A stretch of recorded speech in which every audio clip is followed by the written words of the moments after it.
Welcome the our channel. Today we how to automate virtual machines with Oracle Cloud. Quick tutorial step by step clearly.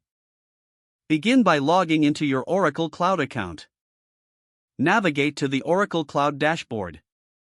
In the left-hand menu, select the Compute option.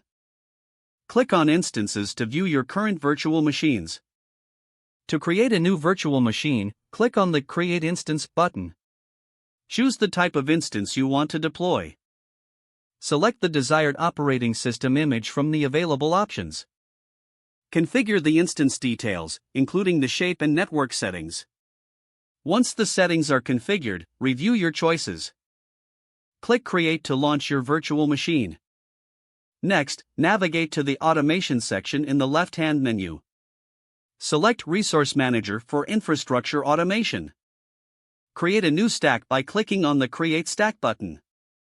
Upload a Terraform configuration file for your virtual machine automation.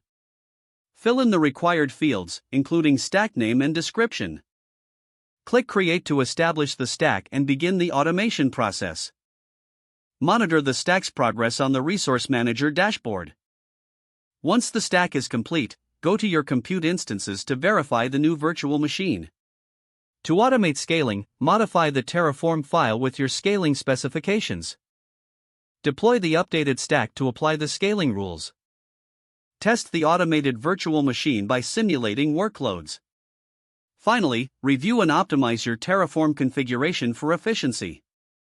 If the page does not load, refresh the browser or try again in a private or incognito window.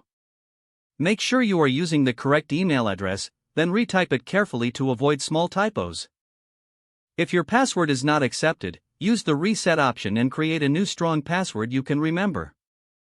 Check your spam folder for verification or security emails, then complete any requested confirmation steps. Enable two-factor authentication if available to improve account security and reduce unauthorized access risk. After signing in, review your profile details so your contact information and settings are accurate and current. Don't forget to like this video and subscribe to our channel for more step-by-step tech guides.